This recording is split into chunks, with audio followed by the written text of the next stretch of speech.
रात के 12 बज रहे थे। सुरेश ऑफिस में काम कर रहा था। बाहर तूफान के साथ भारी बारिश हो रही थी। सुरेश एक जमीन के प्रोजेक्ट पे काम कर रहा था। काम में व्यस्त होने के कारण उसको वक्त का पता ही नहीं चल पाया था।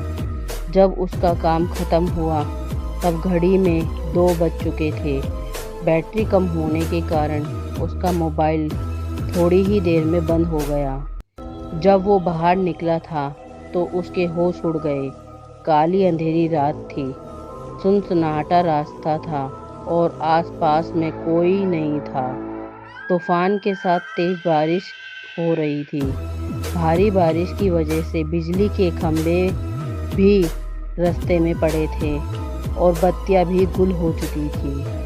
सुरेश जैसे तैसे करके अपना स्कूटर निकाला और अपने घर की ओर जाने लगा। कुछ देर बाद अचानक रास्ते में एक बिल्ली दिखाई दी, इसलिए सुरेश ने स्कूटर को ब्रेक लगाई। लेकिन ब्रेक लगाने के बाद सुरेश को स्कूटर वहीं पर ही रुक गया।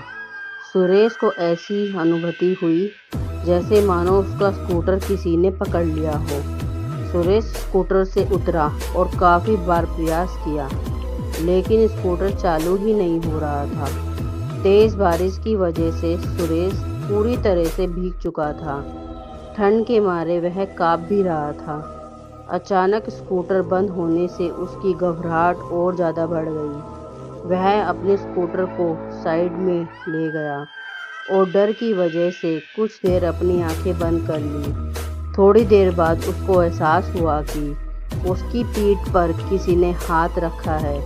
सुरेश जोर से चिल्लाया, कौन हो तुम? मुझे छोड़ दो। उसने पीछे मुड़ के देखा तो कोई नहीं था। उसने सोचा कि शायद उसका वहम होगा।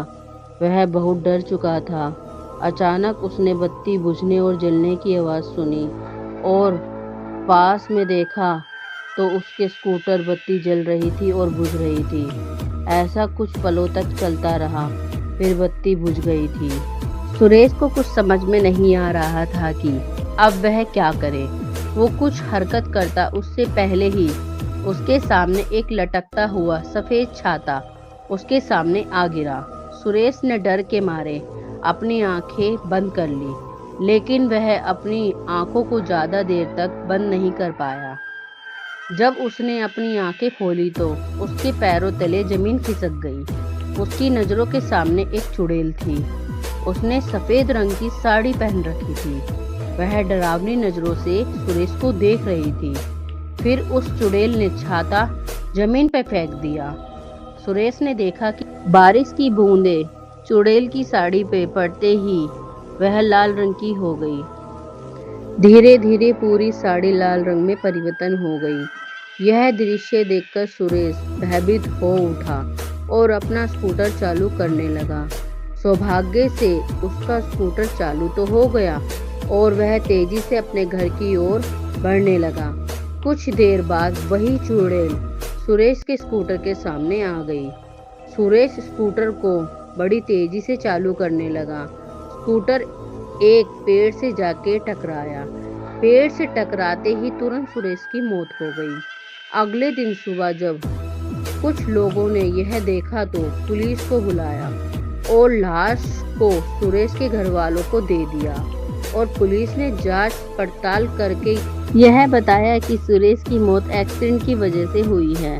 वे तेज रफ्तार से स्कूटर चला रहा होगा और नियंत्रण खोने पर वह पेड़ से जा टकराया।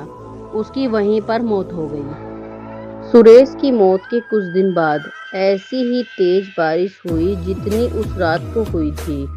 सुरेश के 2 खास दोस्त थे, रमेश और परवेश। वो दोनों सुरेश के साथ ही काम करते थे। रात के 3 बजे थे। रमेश अपने कमरे में सो रहा था। उसको आसमान में बिजली कड़कड़ाने की आवाज़ सुनाई दी। रमेश ने अपना ध्यान सोने में लगाया। अचानक उसको ऐसी अनुभूति हुई जैसे किसी ने उसको एक थप्पड़ मारा हो। वह नींद से जाग उठा और आसपास देखने लगा, लेकिन आसपास कोई नहीं था। फिर थोड़ी देर बाद कमरे की बत्ती जलने और बुझने लगी। यह देख रमेश बहुत घबरा गया। कंबल ओढ़कर सोने का प्रयास करने लगा। उसने महसूस किया कि उसका कंबल कोई पीछे से खींच रहा है। वह जोर जोर से चिल्लाने लगा, मुझे छोड़ दो, मुझे जाने दो। उसके कुछ देर बाद सब कुछ शांत रहा। फिर अचानक खिड़की अपने आप खुलने और बंद होने लगी। उसमें से एक हाथ बाहर से अंदर आया, जिसकी हथेली पर खून ही खून था। उस हाथ ने कसकर रमेश का गला पकड़ लिया और उसको मौत के घाट उतार दिया। रस्सी की मदद से पंखे के नीचे लटका दिया।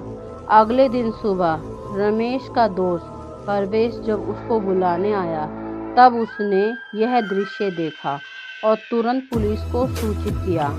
पुलिस ने जांच पड़ताल करके इसको खुदकुशी का नाम दिया और कहा कि रमेश ने तनाव में आकर यह आत्महत्या की होगी।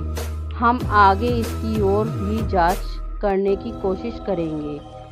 अपने दोनों दोस्तों की मौत के बाद परवेश बहुत ज़्यादा तनाव में आ गया। उसका मन ही मन यह लगने लगा कि अब तीसरा नंबर उसका है।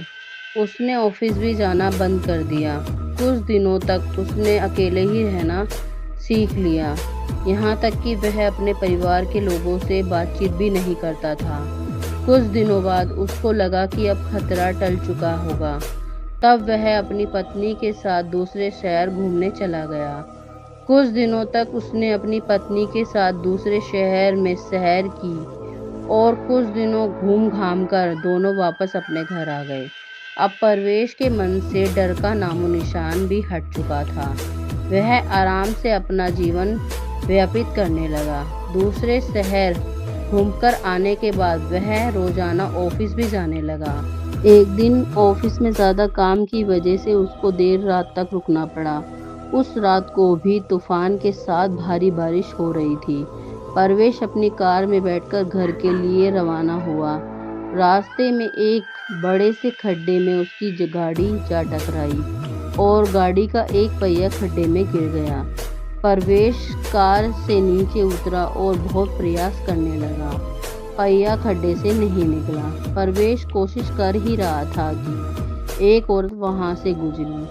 उस औरत ने बड़े प्यार से परवेश को कहा, सुनिए, क्या मैं आपकी मदद करूं? परवेश ने कहा, नहीं, मुझसे ही नहीं हो पा रहा तो आपसे थोड़ी होगा। फिर भी आपको लगता है तो आप एक बार प्रयास कर सकती हैं। उस औरत ने कार को पीछे से सिर्फ थोड़ा सा ही धक्का मारा और कार का पहिया खड्डे से निकल गया। परवेश ने उस औरत का धन्यवाद किया और उनको पूछा, आपको कहाँ जाना है? इतनी रात को आप अकेले कहाँ जाओगे? आप मुझे बताइए, मैं आपको जहाँ जाना है छोड़ देता हूँ। जी धन्यवाद आपका। यहाँ से थोड़ा आगे एक तालाब वाली गली आती है, वहाँ मुझे छोड़ दीजिएगा। तालाब के पास ही मेरा घर है, औरत ने जवाब दिया। परवेश ने उस औरत को अपनी कार में बिठाया और आगे को बढ़ने लगा। परवेश को थोड़ा डर जरूर लग रहा था, लेकिन उसने गाड़ी चलाने पे ध्यान दिया। थोड़ी देर बाद पीछे से आवाज़ आई, बस यहाँ पे रोक दीजिए, मेरा घर पास में ही है।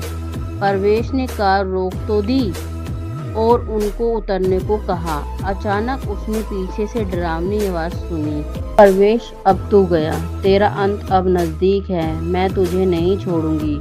परवेश ने पीछे मुड़कर देखा तो उसके होश उड़ गए।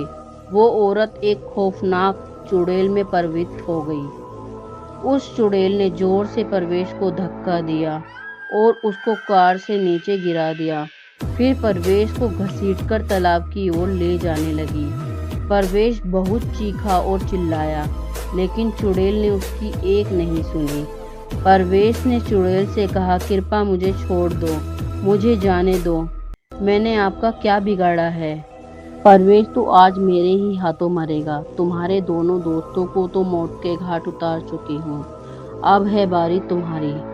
याद करो बरसात की वो अंधेरी रात, जिस रात को तुम लोगों ने मेरी हत्या करके मुझे तालाब में फेंक दिया था।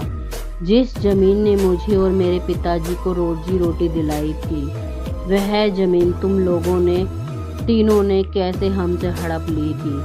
और उस जमीन पे शराब की फैक्ट्री चला रहे हो। जब मैंने और मेरे पिताजी ने हस्ताक्षर करने से मना कर दिया तो तुम पापी दरिंदों ने मेरी और मेरे पिता की हत्या करके दोनों को तालाब में फेंक दिया। हमारी मौत का कारण लोगों को यह बताया कि हम पानी में डूब के मर चुके हैं। उस जमीन पे कभी भी शराब की फैक्ट्री नहीं चलने दूंगी तथा मैं वापस मेरे और मेरे पिताजी का बदला लेने आई हूँ। आज तुझे भगवान भी मुझसे बचा नहीं पाएगा, कहकर चुड़ैल ने जोर से धक्का दिया और परवेश को तालाब में गिरा दिया और पानी में डुबाकर उसकी तुरंत मौत हो गई। फिर चुड़ैल को भी मुक्ति मिल गई। दूसरे दिन किसी ने परवेश की लाश को पानी में बहते हुए देखा तो तुरंत पुलिस को संपर्क किया। पुलिस ने जांच करके उसकी लाश उसके परिवार वालों को दे दी तथा मौत का कारण बताया कि उसकी मौत तालाब में डूबकर मरने से हो गई है।